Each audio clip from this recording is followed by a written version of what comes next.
এদিকে লক্ষ্মীপুরে হত্যাকাণ্ডের শিকার 4 জনের মরদেহ কুমিল্লার হোমনায় গ্রামের বাড়িতে দাফন করা হয়েছে। হত্যাকারীর দৃষ্টান্তমূলক শাস্তির দাবি জানিয়েছেন স্বজনসহ গ্রামবাসী। শুক্রবার লক্ষ্মীপুরে প্রথম জানাজা শেষে 4টি মরদেহ নিয়ে যাওয়া হয় গ্রামের বাড়ি হোমনার লটিয়ায়। পরে শুক্রবার রাত 10টায় কুমিল্লা হোমনা পৌরসভার লটিয়া গ্রামের ঈদগাহ মাঠে জানাজা অনুষ্ঠিত হয়। জানাজায় দলমত নির্বিশেষে বিভিন্ন শ্রেণী পেশার কয়েক শত মানুষ অংশগ্রহণ করেন। এ সময় উপস্থিত লোকজন এই হত্যাকাণ্ডের সুষ্ঠু তদন্ত করে বিচার নিশ্চিত করার দাবি জানান।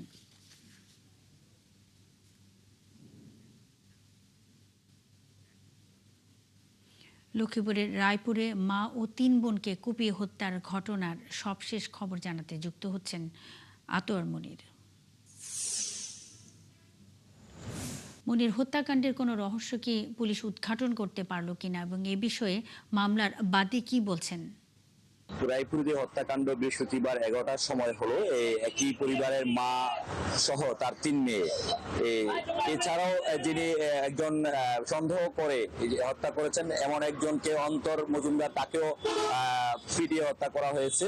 এই ঘটনায় মোট 5 জন নিহত হওয়ার ঘটনায় পুলিশের পক্ষ থেকে তদন্ত টিম আব্দুল মান্নান, রায়পুর থানার ওসি তদন্ত, তাকে আহ্বায়ক করে 5 সদস্য তদন্ত টিম কাজ করছেন পুলিশ জানিয়েছেন। তবে পুলিশের পক্ষ থেকে বলা হয়েছে যে এখনো পর্যন্ত এই মামলা হওয়ার পরও এখনো পর্যন্ত এই মামলার কোনো অগ্রগতি এখনো হয়নি। তবে পুলিশ বলছেন যে দ্রুত সম্ভব এই মামলায় তারা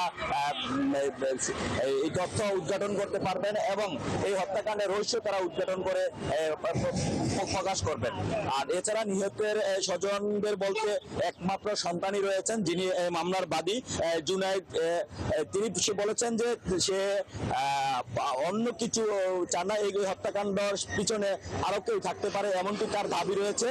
পাশাপাশি এই হত্যাকাণ্ড যাতে উদ্ঘাটন হয় এবং তার মা এবং 3 বোন যাতে এই হত্যাকাণ্ডে যারা জড়িত তাদের বিচার তিনি দাবি করেছেন। পাশাপাশি এরকম হত্যাকাণ্ড যাতে এই রায়পুরে এটাই প্রথম ছিল, আর এর আগে এরকম হয়নি। তবে এরকম হত্যাকাণ্ড যাতে রায়পুর সহ অন্যান্য জায়গায় যাতে না হয় সেজন্য রায়পুরের ব্যবসায়ী মহল থেকে একটি জোরালো প্রতিবাদ ছিল গতকাল ঠিক জানাজার আগ মুহূর্ত থেকে, এবং জানাজার পরও তারা দাবি জানিয়েছেন যে এরকম হত্যাকাণ্ড যাতে না হয় এই জন্য পুলিশের পক্ষ থেকে যাতে জোরালোভাবে ব্যবস্থা নেওয়া হয়, পুলিশের টহল বৃদ্ধি সহ এবং পুলিশের যে সার্বিক ব্যবস্থা রয়েছে সেসব ব্যবস্থা বৃদ্ধি, পাশাপাশি সাধারণ মানুষকে সচেতন থাকারও সেই বৃদ্ধি দাবি জানিয়েছেন।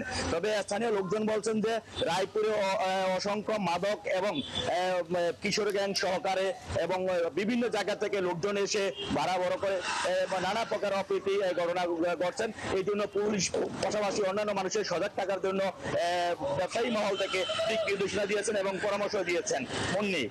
আতোয়ার মনির সঙ্গেই থাকবেন। লক্ষ্মীপুরের রায়পুরে মা ও 3 বোনকে কুপিয়ে হত্যার ঘটনার সবশেষ খবর নিয়ে আতোয়ার মনির যুক্ত ছিলেন।